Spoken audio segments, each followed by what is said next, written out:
So welcome Jeannine, Kaprielian, and John Winzler for your master capstone presentation on expanding the California Master Beekeeper Program by creating a hub in Humboldt County. Thank you. So welcome, and please take it away. Share with us what you've done. Okay, I'm going to start out. This morning, Jeannine and I are going to be presenting our capstone project for the master level certification. And as you know, our capstone project was to create a hub in Northern California, Humboldt County to be specifically. That early on was identified as one of the potential sites for a satellite or a hub. And now there is one. In the process of doing that, we've also tried to memorialize the process and create an outline so that other clubs could take that information and create their own hubs. And we kind of envisioned this thing going statewide, and it could even go into adjacent states, the areas that don't have a hub. So for the next 40 minutes or so, we're going to present this PowerPoint. And one of the things we never were really comfortable with was just exactly what was expected. We never seen one before. So we in a way, kind of came up with our own PowerPoint presentations. But we are going to start out kind of talking about what some of the limitations to the CAMP program are. What are the things that could be kind of holding them back? And we're looking at those not as a criticism to CAMP necessarily, but as opportunities. You know, problems are just opportunities for solutions. So we want to keep that in mind. We're going to then kind of transition into hubs and satellites, what the different choices are, the alternatives are, and some of the pros and cons of those. And I don't think those are the only alternatives. There's probably other iterations. And then lastly, we're going to go into the process, kind of step by step, what we did locally. After that, we have more slides that are just more detailed of what we did locally. And we'll jump through a few of those. I know you're all interested in a budget. We have that slide, and then we'll finally have some closing comments. So Jeannine, I think you're next up. Okay. The mission statement for the California Master Beekeeping Program is to teach science-based beekeeping information to educate stewards and the ambassadors for honeybees and beekeeping. In our opinion, this is not just a mission statement, but the goal of the program. Also, another major goal is to see the expansion of the program through satellites and hubs established throughout the state. And I think that Humboldt County is one of the locations that was identified early on.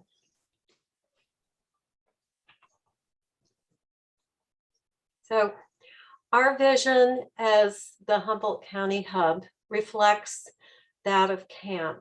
And really, any hub is just an extension of what we call the California Master Beekeeping Program D for Davis. For CAMP to work, we feel that CAMP needs to continue to provide the most current information and content for the hubs to utilize. And again, challenges present opportunities. And so we have found, identified some problems, and, we find that have identified some solutions for those challenges. Okay, it's back to me. So obviously one of the biggest ones currently is the COVID-19 pandemic, and nobody really knows if this is going to burn itself out and go away, or if we're just going to keep having different versions of the same virus, and it's going to keep suppressing our ability to meet. But but the pandemic has just impacted everything and everybody, whether it's a social club, a beekeeping club, the camp program. And what's ultimately happened is people are afraid to travel. They're afraid to congregate in groups. And, unfortunately, beekeeping, especially the camp program, gets hammered by that. Beekeeping is an art form. It requires hands-on experience. And so because of that, you can't gather and meet, beekeepers don't have the advantage or the experience of going to the Laidlaw lab and interacting with Alina and the grad students and Wendy and having that on-site apiary experience that you need. You can teach beekeeping so far in a book, but eventually you have to get your hands in there. But looking at this as just a complete problem, is it a problem or is it, maybe it has a silver lining? And I think it has a silver lining because early on, camp was starting to kind of go into some remote learning type experiences, and this has forced them to really go almost whole hog in that direction. So using Zoom and similar technologies, now you can access really high level speakers almost anywhere you are, and it's affordable, and you have really super good, classes and meetings. In addition to that being online and using things like Zoom, it's easy access for almost anybody. And you don't have to travel, and you don't have the expenses of travel and lodging and food. So the COVID pandemic, time will tell if it's going to last or not, because you can't travel. I guess you could argue you don't have the carbon footprint, but definitely we'll just have to wait and see how this problem pans out, whether it solves itself or not. Go to the next slide, please. This slide speaks to the fact that you can only run so many people through Camp D at one time. You have limited number of seats, you have a limited number of faculty there, they have lives, you can only do so much in one place at one time. And early on, one of the goals was to have about 2,500 apprentice assistants. Okay, well, let's assume we could do 2 classes of 25 each, which would give us 50, whether they're apprentices or apprentice assistants. That's 50 students a year. Well, if 50 students a year, it's going to take 50 years to get to that 2,500 student level. By adding in hubs and satellites and encouraging people in those hubs and satellites, you can reduce that level quite a bit. It just depends on how many are involved to how fast you reach that level. Is it a realistic goal? Well, maybe you need to adjust the goal a little bit. But by thinking outside the box and thinking again about hubs and satellites, you can start to address some of these problems. I think this is you, Jeannine. Yes, and currently there's a limited pool of instructors, which are concentrated in just a few locations. Remote learning has helped in this regard, as John was saying, yet this is less helpful when it comes to the hands-on classes.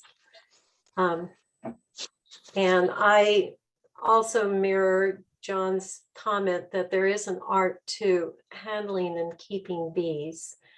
And the good news is that one of the solutions is that, the camp program has already trained some really good master level beekeepers that can be utilized to teach a variety of classes.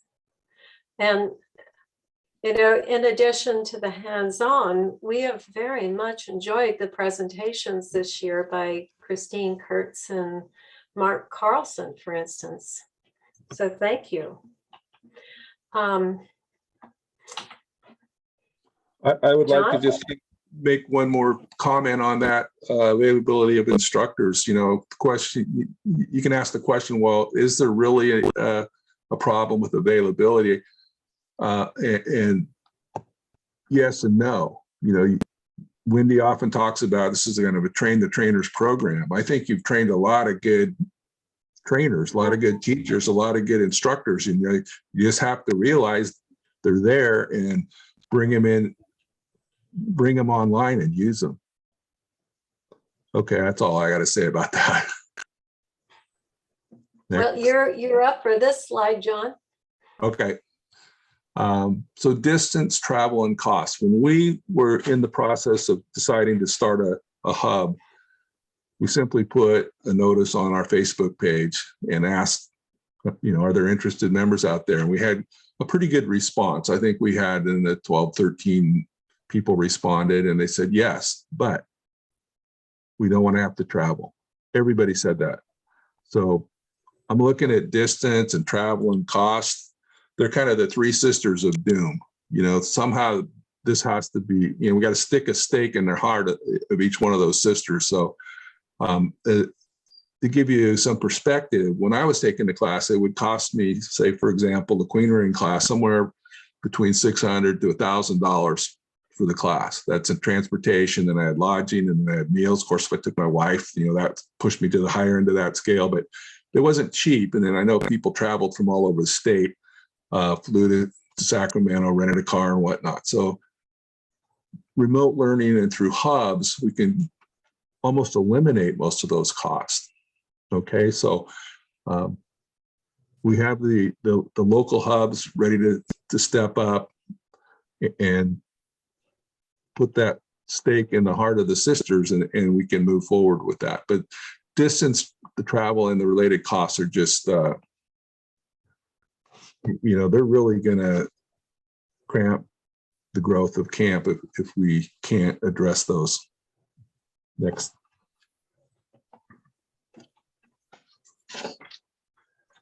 Next, California is a really big, long state. It has 16 or 17 regional ecosystems, depending on, whether you're going with this map or the sunset map.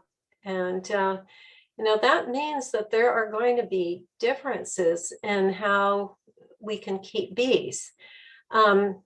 Camp can give the general differences, but it's really difficult to tailor a program to fit each of these regions. And this is where local satellites or hubs can come in, because they can be more in tune with the local conditions and what's required to successfully keep bees. And the problems that we contend with are quite different depending on where we live. We're very fortunate at this time that we don't have to contend with Africanized honeybees or small hive beetle, although we had a little scare last year. And thank you for helping us to learn all that we needed to about small hive beetle. And it also means that we have, the privilege of being able to raise local queens here at a hobby level, which is something that people south of Sacramento can't. So, we have some good fortune there. And we would like to, develop our own local style of beekeeping, and that really is where a local hub comes in. We want to do it with science-based information. Okay, are there any questions to this point? I'll take that as a no. Okay. So we're going to start talking about, hubs and satellites, and go into some of the advantages of a hub and a satellite. And then we're going to talk about the different types of satellites that we see going on right now and potentially in the future. Okay, Jeannine.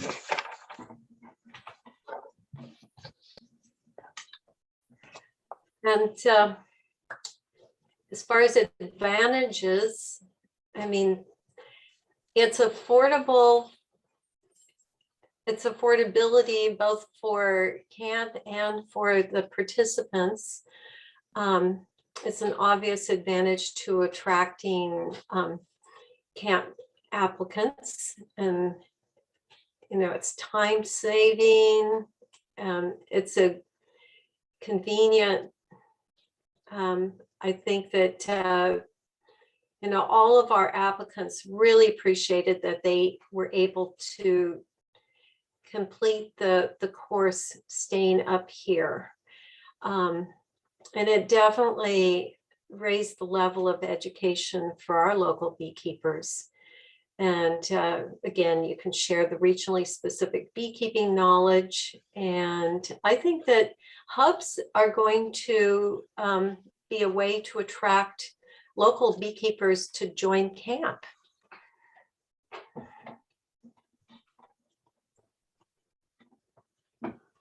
Okay, so before I get into the different sort of hubs or satellites, just a quick word about risk and liabilities.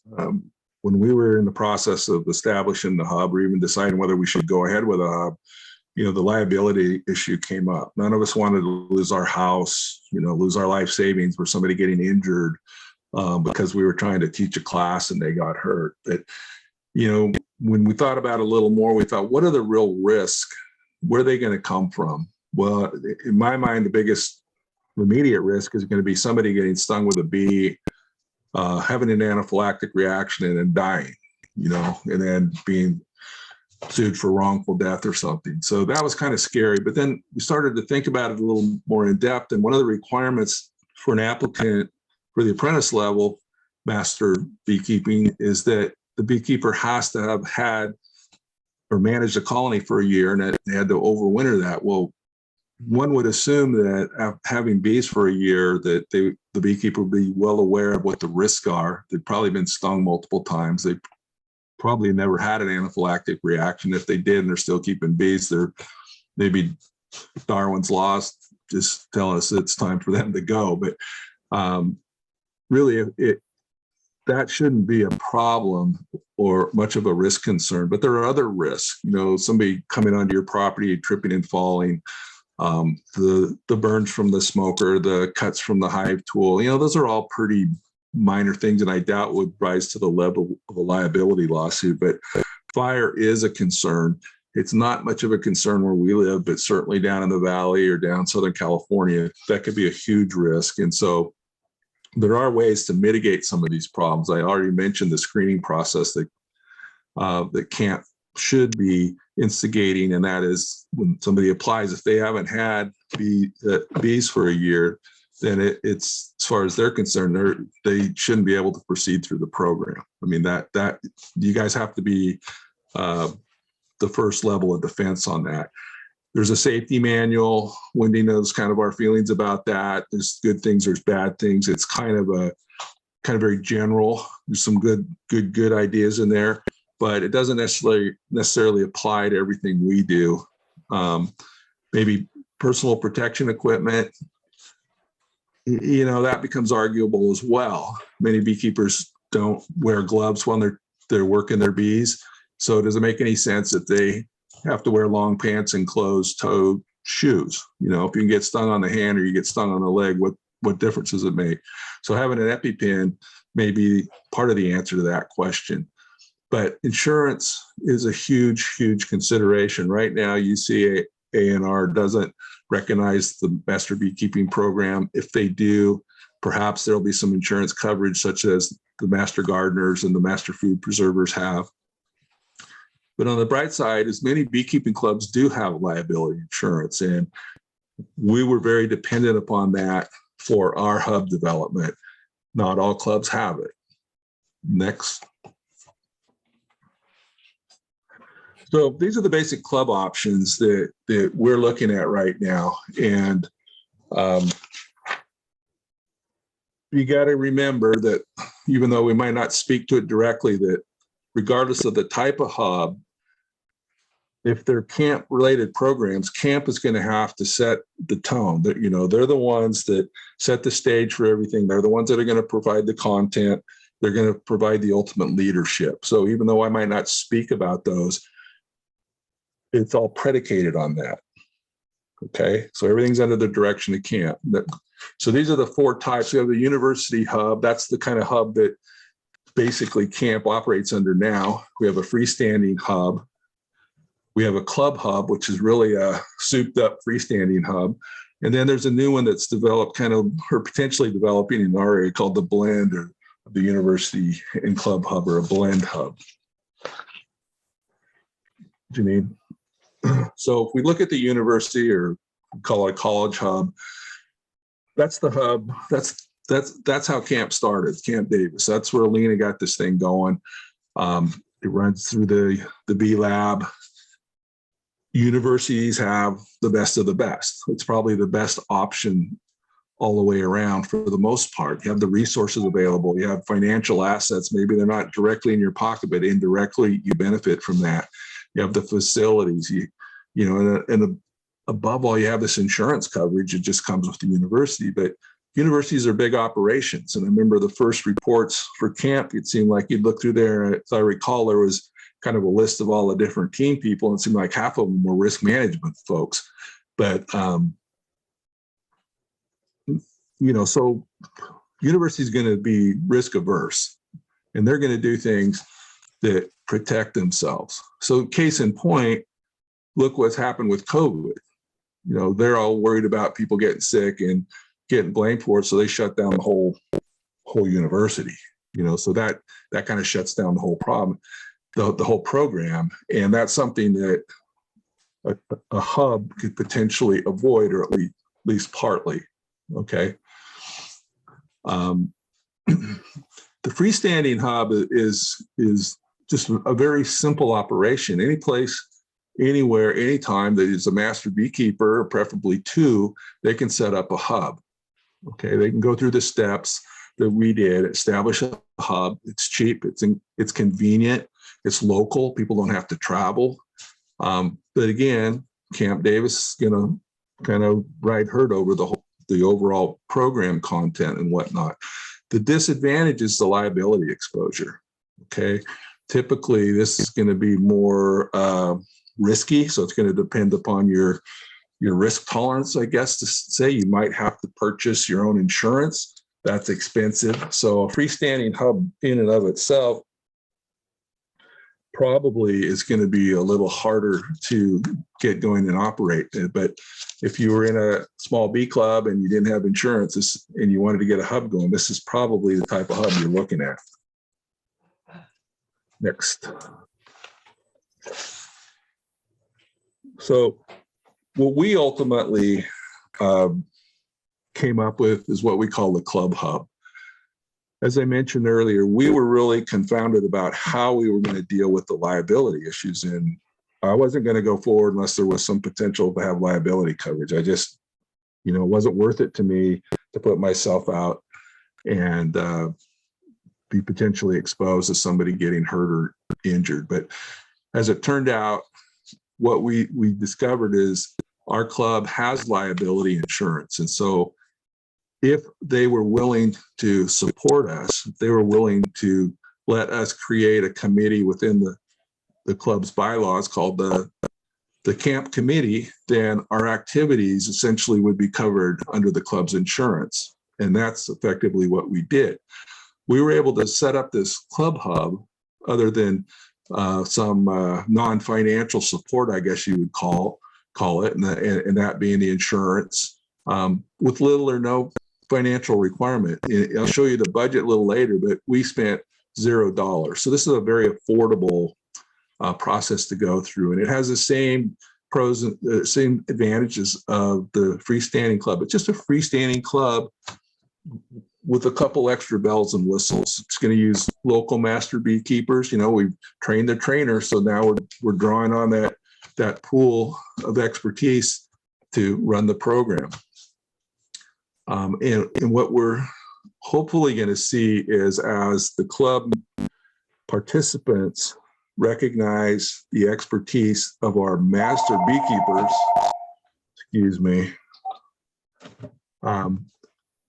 they will likewise want to participate in their camp program, and we'll see how that works out. The big potential disadvantage. We also do wonder about the possibility of hubs with the backup of 4-H or Future Farmers of America and Yeah, maybe garden clubs too. to Jeannine's point, the club hub doesn't have to function necessarily within inside of a beekeeping club.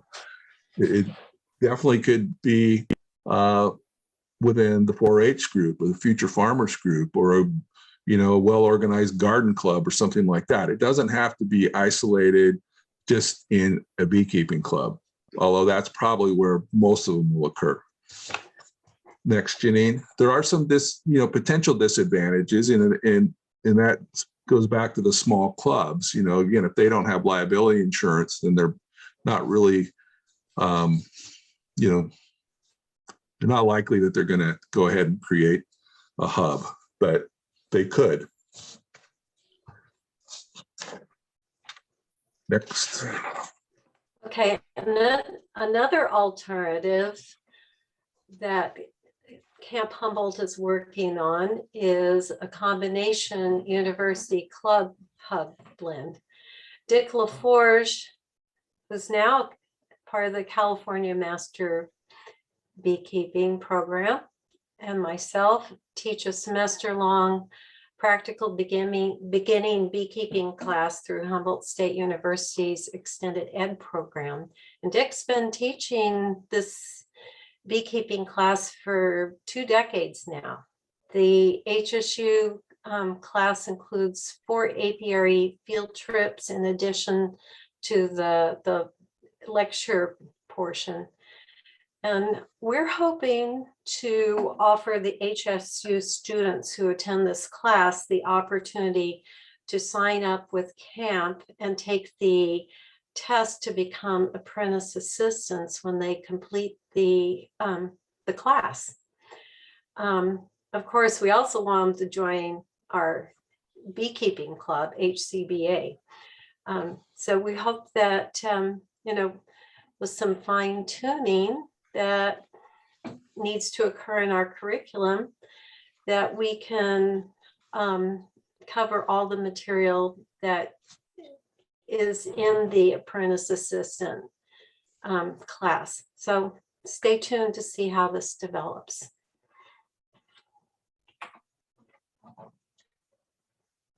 Go the other way.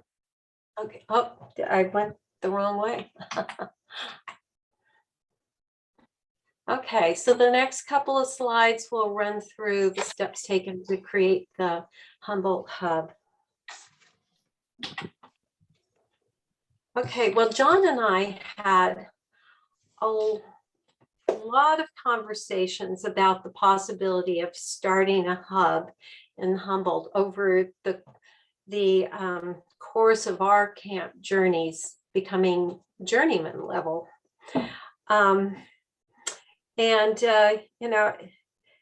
We found that contemplation was the hardest part of this journey. Once we began in earnest, it was really quite easy. It just organically came into being. While John was placing a Facebook page, I was networking by having phone conversations and in-person conversations with beekeepers that I've met through the club and the beekeeping class, based on, my sense that they wanted more. They wanted to learn more.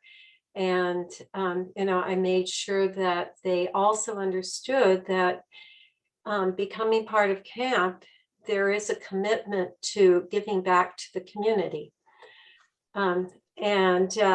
So we had checked with people, and everyone that we checked in with wanted to do it here. They did not want to travel.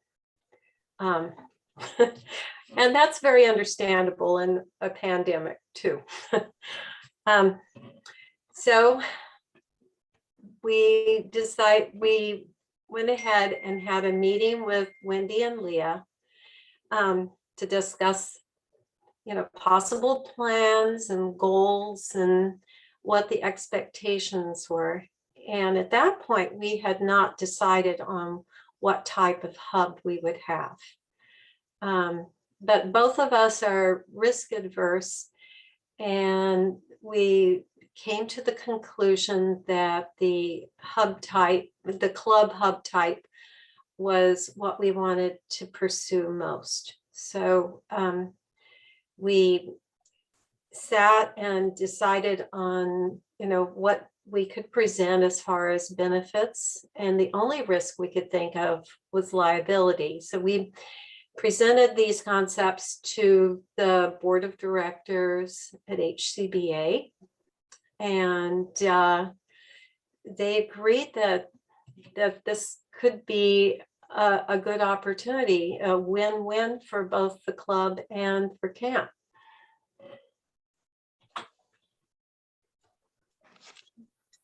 So after board of directors indicated that they were supportive, we had to go ahead and present it to the membership and see what kind of support they had, kind of tell them what was going on, let them know we wanted to do this. Hopefully there was enough interest that we could get some people to sign up. And in addition, as I mentioned, the idea was to create a committee within the club's bylaws called the camp committee. We haven't actually finished formalizing that, but it's in the process. We're recognized as a committee. We've asked for some $200 funding next year, and that has been allocated to us.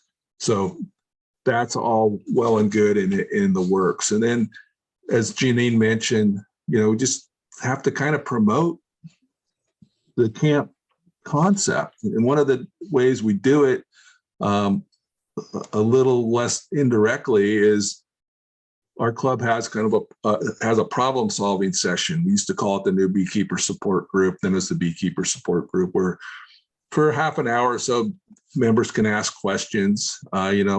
It's something like, well, I'm not seeing any eggs or many eggs. Do you think my queen is dead? There's some basic questions, but we always try to tap a master beekeeper to lead that session. And so they'd be introduced as John Winzler, journeyman master beekeeper, is going to be the leader of this session, or Jeannine or whoever. So they knew about camp, and we needed to promote it. But what we need also is Camp D to step up and start making, just bringing more notoriety, promote camp one way or the other. We have them putting it on the Del Norte website. We'd like to include Del Norte, Trinity, Mendocino into our hub, at least initially, so that we can reach more people. But we've got to recruit applicants, and in a group like ours, the size of ours, 6 to 10 would be great. We had 6, 7 this year. One dropped out. We almost picked up one from Del Norte County, and she thought we were too far along in the process. But once we have everything going, the applicants have applied. Wendy told us who the applicants were and gave us the contact information. We started setting up our local meetings. We started with a meet and greet, and then we set up our next meeting a couple of weeks later, and we set up our meetings every couple of weeks. We divided the book up into 2 chapter segments, and we also tried to match those up with the syllabus. And in addition to the book, we thought it was important that our applicants, or our apprentice students, also be very aware of the safety manual and the apprentice assistant manual, okay, because that manual had a lot of information that was good, and we thought the apprentice level masters are one step above that, and they should be familiar with that as well. Our sessions were pretty informal in a sense. We tried to keep it fun. Every session, I wrote up a series of questions that I sent out to the applicants before the session. Part of the reason for doing that was that we had a whole range of people of different education levels. So that meant different educational experiences. We had older learners, people that hadn't taken tests in a long time. I wanted those questions to more or less mimic the types of questions that camp was going to give them in the final exam. Okay, so They had true and false. They had fill-in. They had matching. They had multiple and multiple. And some of those questions were total nonsense. I gave them a question that didn't have an answer to it. You know, they puzzled over that to no end. And why did you give us that? Because I wanted to see how confident you were in your knowledge. You know, you say it's total BS, then okay, it is.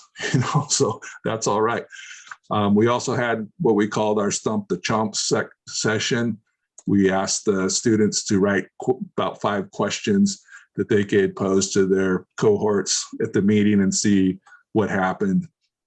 We challenged them a lot, you know, asked a question, they didn't quite have the answer. I'd say, okay, Lena, what do you think of that answer? Think he's right, or you think he's just, you know, blowing smoke? You know, what do you think the answer is? You know, just kind of challenge them, keep it fun. There was social group. We had a lot of fun, and we had at least 3 apiary sessions that were more directed, followed by what we created a mock apiary exam. And the idea was that we wanted the students to learn to talk their way through the exam. So start talking, tell us what you're doing. And we showed them what to do and how to do it, and then we'd have them do it. So that was very successful. I think all of our apiary testees passed the exam basically 100%. We had one person who happened to be the instructor from HSU who we docked 2 points for talking too much. You know, so you know, we just and we were putting a lot of pressure on him all year anyway, saying, Dick, you better not flub this up because you'll just be laughing stock of Humboldt County, you know. But he knew he was just being very thorough.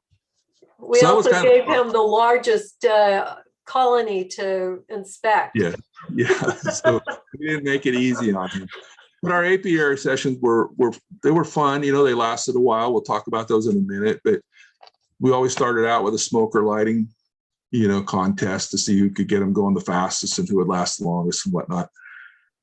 Once it was all done, you know, the students were prepared for their online exam and the local exam. We bumped up the time for the practical exam because I was going to be out of town, and we also took the practical exam sheets and sort of rearranged them a little bit to fit our local testing needs.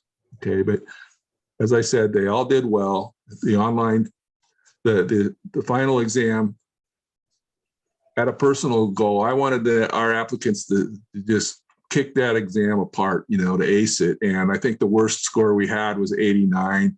We were worried about that student in particular, even getting to be able to pass it, you know, but we were surprised. He surprised us, as did another one of our older learners who was recovering from a stroke, and she had a lot of confidence issues related to that. She wasn't sure she could do it, but boy, she did fine. You know, I mean, I think it was very beneficial for her to go through this just to do it and pass the test and realize that, wow, I'm more okay than I thought. So that's kind of a quick and dirty trip through the development of the Humboldt County Hub. It's the next few slides are a more detailed part of that that journey. Go to the next slide real quick. I don't want to waste much time. I'm not done yet.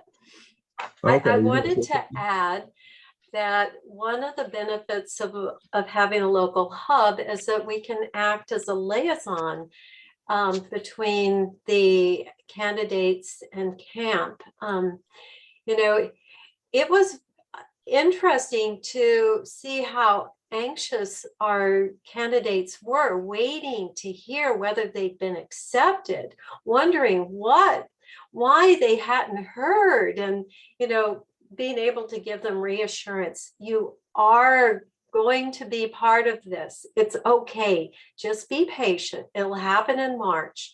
And then there was a glitch with, you know, the online payment and being able to work that through too. So I think the personal touch is something that is definitely nice as far as having a local hub.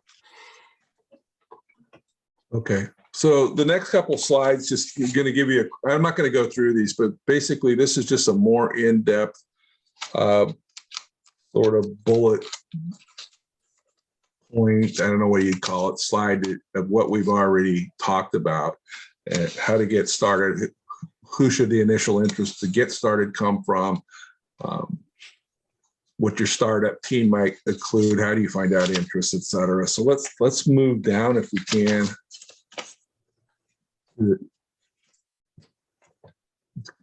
Go one more. Go down to 26. Okay, so throughout our conversations with Wendy, we got the impression that you wanted to see kind of a budget of what this hub entailed. And so we did develop a budget. As I said, it didn't really cost us anything, but we kind of divided our expenditures into human capital and financial capital. And the financial capital was very limited. We had non-financial support from the club and from Davis. And then the human capital was where the big expenditure was. Go to the next slide, please. So this is just a little more, put more in budget form, I guess. We actually spent no money. Maybe our biggest expense was to take some powdered sugar out of Jeannine's closet, pantry, so she could do a powdered sugar shake. But that was pretty much it. Now, the people sponsoring the apiary sessions, we moved them around. It started right from the get-go. They decided, oh, we want cheese and crackers and, some drinks, so I'm glad we didn't have any alcohol there. Those 4 to 6 hour sessions probably would have gone into, maybe the whole weekend, but who knows? We got the non-financial contributions basically came through the form of using the club's Zoom account. Okay. If you're going to do a hub, you need a Zoom account or a similar meeting application, and then our club's insurance. So those were indirect, but nevertheless, they need to be considered. Looking at the human capital, we kind of got things going back and forth a little bit. Our team size was just Jeannine and I, just 2 people. I don't know what to tell you as far as how many people you should have. Certainly, if you have a large group, you're going to want more people, especially when it comes to the apiary session. So you can divide the groups up and have, instead of 12 people in one apiary looking at one hive, maybe you can cut it down to 6 or 4 or whatever the case may be. But I think if you get too many people in the mix, it might start to be like herding cats a little bit. Our review sessions, the prep time for me took 4 to 6 hours. Again, I came up with those questions. The questions never had answers. I don't know if I pointed that out already. I did not give them the answers to the questions, but what I did give them was the reference source, whether it's First Lessons in Beekeeping or Samatero's book, and the page that I found them. I wanted them to do a little digging and go find those answers. And then, as I mentioned, the apiary sessions went 4 to 6 hours. So go to the next slide. We've already discussed this basically, so I think it's not worth duplicating that. Go to the next one. I think this is Jeannine's. Okay. Well, I think that this is something that we both learned, is that it's important to observe and monitor each candidate's progress, because people learn at different rates, and it's important to incorporate different modalities of teaching. They need visual, they need tactile, auditory, they need all of that, because people learn in different ways. And we found that a lot of people that were older hadn't taken exams in a long time. It was very anxiety provoking, and it helped to really have those practice questions and start thinking in a different way again. It was much easier for the younger folks because it hasn't been that long since they were out of school. We did make sure that we provided extra time. We had one beekeeper that had only been beekeeping for a year, and all of his experience had been with Top Bar. And we were teaching Langstroth. So, I invited this beekeeper over to my apiary so he could get the experience handling the frames with a different tool and understanding how a colony develops in a Langstroth hive, different things like that. And the practice final was really important. All of them had a great deal of anxiety about taking the finals, and being able to have one session at the end. We had practiced everything in the apiary, but they needed to see how the final was going to run through, what it was like for 1 hour to do it. And that was very helpful. And then, of course, once it was all done, we wanted to get some feedback. So we did organize a post-class get-together, COVID safe, outdoors, in the eave of a barn, where we were able to talk about what worked, what didn't work, and to, give them a chance to look at what they could possibly do. We offered suggestions for how they could earn their bees. And, we got some new committee chairs for the club. And, I think that they understand that it's see one, do one, teach one. So I suspect that we've got future instructors coming along.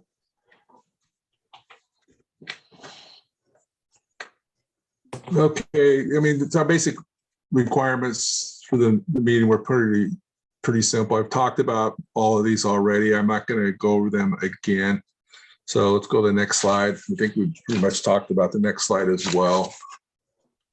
Yes, yeah. This was the most fun. The best part of our hub experience was our apiary time, where we were hands-on and everybody got to practice. We talked about the smokers. We also had the queen marking, and that was really fun. John insisted that everybody learn to mark workers as well as drones, just in case there weren't any drones around in the fall. It was most interesting to, see people get comfortable handling workers with stingers.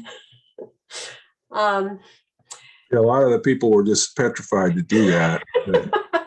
In the end, it was really simple. They, just do it a couple times and it's not a big deal. It's like, oh, wow. Kind of reminds me of when I had my first apiary test and found out that I was going to be marking a queen on the comb without a queen cage. And it was just like, really?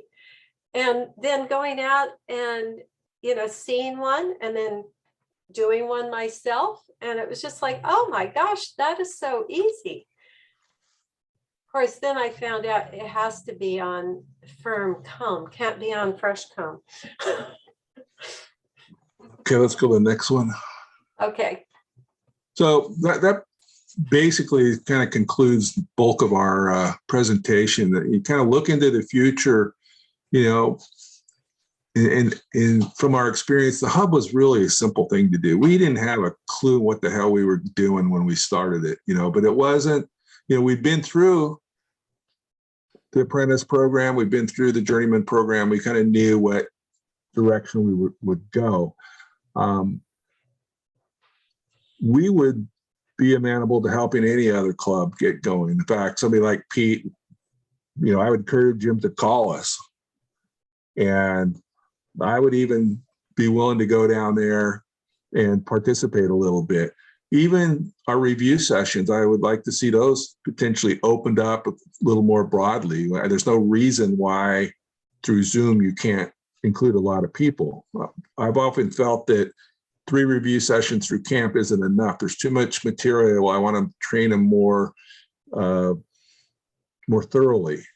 Okay, I don't want them to sit there and try to interpret what they're reading. I want to explain it better.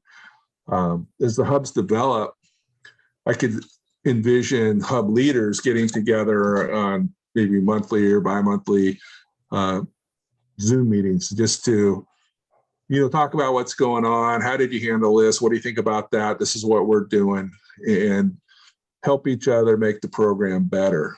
Okay, and as the club hubs develop, I'd like to see, Mount Diablo call up and said, hey, we're doing our apiary exam. We'd like 2 or 3 of your masters to come down and be the proctors. We want you to test our students, and rather than us testing our students. I mean, it'd probably freak them out. The student, as scared as our students were, I can't imagine, somebody coming in from another hub and going, oh my God, I heard he's really tough or whatever. And then, we expect better beekeepers to come out of this effort. And it was amazing to see the growth and the confidence in our students from the time they started, where they couldn't even light a smoker and keep it going, to how much they advanced just by the time they graduated.